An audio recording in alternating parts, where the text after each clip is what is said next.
€70,000 to do up a property in Ireland seems like a no-brainer, surely. But really, is it that simple?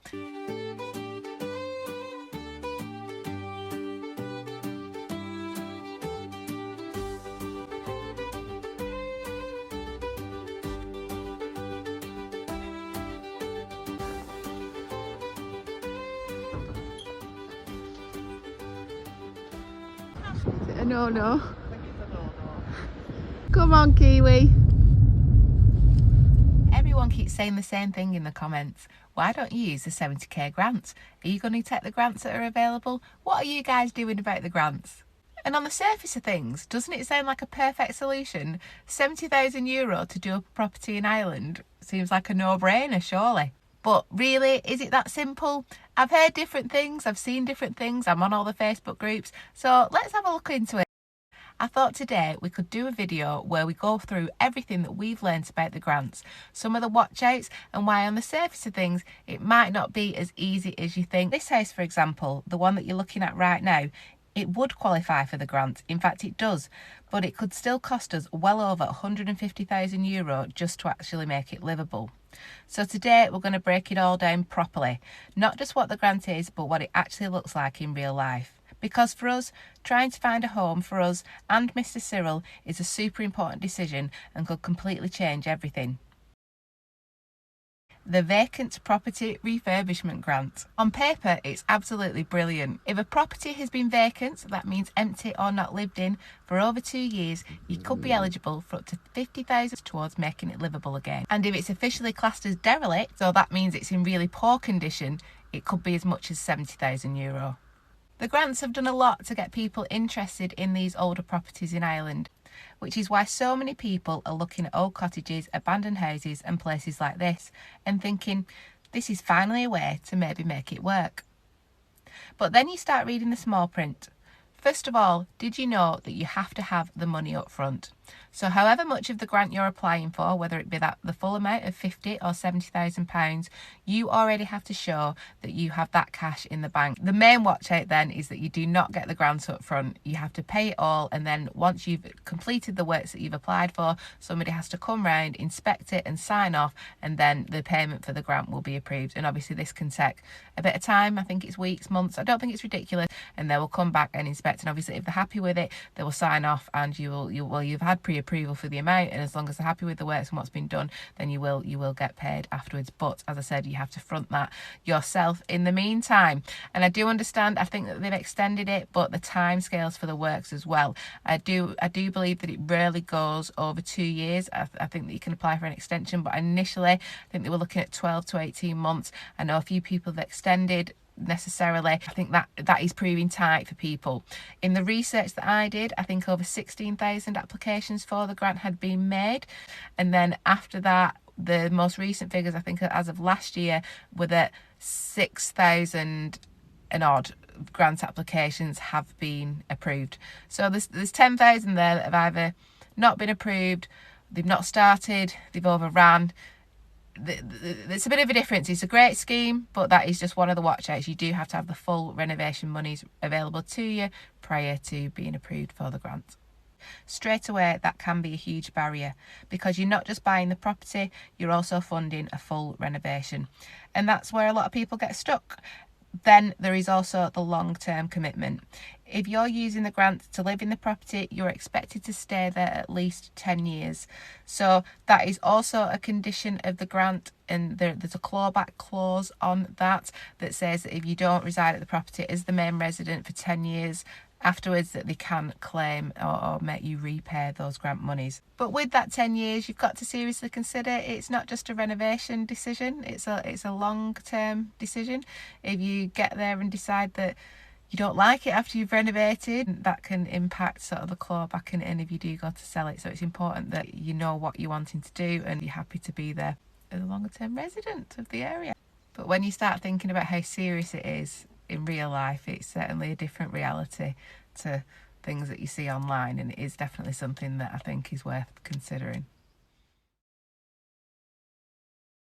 However, the cost of everything has gone up as it does, and it seems to be going up quicker and quicker year on year. So whilst the grant is super helpful, prices for labour and actually the properties themselves have sort of fallen in line with the fact there is grant funding available. So as I've touched on, the biggest question for a lot of people is the grant renovation enough? As you can see from any video of ours when you walk around the properties, there's varying degrees of work. The derelict, the vernacular cottages, I think I'm saying that right, are absolutely stunning. They're usually the traditional 100-year-old stone-built 3-roomed cottages, and we have been to a few, and I know a few of you have been like, Sam, you and your mum, you need to decide what you're doing. And honestly, we are, but sometimes the agents put these as 3 bedrooms. There'll be one photo from the outside, and honest to goodness, you cannot always tell from some of these listings. A 3-roomed cottage that has no services connected and no septic tank and is not on mains electric and has never been on mains electric. To start putting that level of services in with tens of thousands of pounds before you've even looked at the house. So we're steering away from those sorts of properties. They're beautiful. We've seen some absolutely stunning ones, especially if you're looking for a lot of land. You can get some really good properties at really decent prices that aren't connected to services. But we need something that there are some services there, or they can be more quickly connected than just than needing new power lines and trenches dug for pipe work and things like that. The way that costs and time can also spiral, hence we're really trying to curtail it for us as much as we possibly can, but we'll get on to a bit of that. You can take the roof, for example. The best case, you might be looking at 15 to 20,000, but that's assuming that the structure underneath is still in decent condition. If there's water damage or the timbers need replacing, those numbers go up really fast. Then you've got the rewiring. So before you can even get on the electric, a full rewire can cost you anything from 8,000, 12,000 euro, depending on how many outlets and plugs and things like that you want. And you need that to get back on the electric. If it's been disconnected, they need to come and obviously check that everything's safe, and you'd want that anyway. So there's that cost to figure in with the majority of these properties. And that's before you even think about plumbing and the windows. You'll see we've gone through, I love them sash windows, they're absolutely beautiful. My nan had an old house with sash windows, single glaze. The dog actually jumped through one at one point in the downstairs back room, just came through the window one day because the glass was so flimsy. Cold house. That's before you even thought about double glazing. Yeah, we're looking at like 10 to 15 grand for windows again, and that's before we've even looked at damp, insulation, heating systems, floors, kitchens, bathrooms. You know the dance. We know the dance. It's expensive.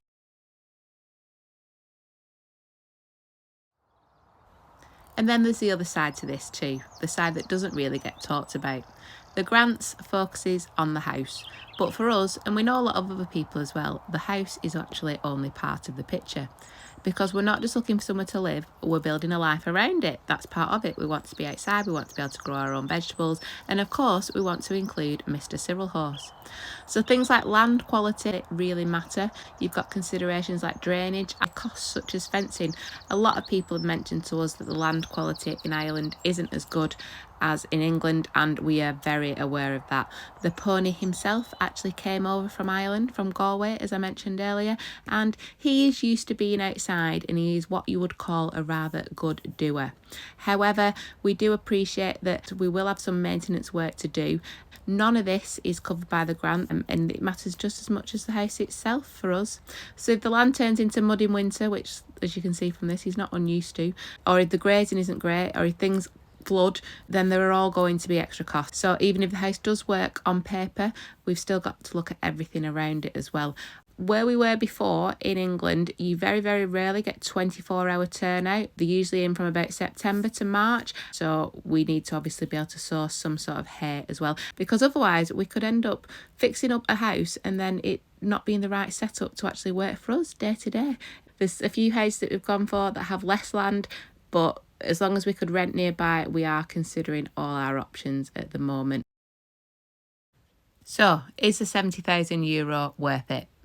It definitely is, if you can apply for it and if you're aware of all the little pitfalls, which I think are there for all for a reason, but it's just worth knowing. I do see a lot of people on the Facebook groups asking about the grant and the money, and I think one of the biggest areas of confusions is that one whereby you have to have it all up front. It is an absolutely amazing scheme, and for the right property and for the people in the right situation, it can completely transform what's possible. But it isn't a shortcut. You can definitely see, I think, from some of the data that's come back that people are potentially struggling with the timescales. And I do think they're being forgiving about extensions, but that is definitely worth factoring in. I understand that it's actually quite difficult to get tradesmen, work people, and obviously the cost of materials and labour and everything at the moment is just through the roof. So it's definitely not as simple as it sounds, and it's definitely not a shortcut. For us, it's only actually going to work if the numbers make sense before the grant is factored in. Because at the end of the day, this isn't just a project, this is going to be our home, it's our future, and it's a life that has to work every single day in all the ways that we want it to. If you've gone through this process, if you're thinking about it, we would genuinely love to hear your experience in the comments. Please let us know, because the more real information we can share, the better decisions we can all make.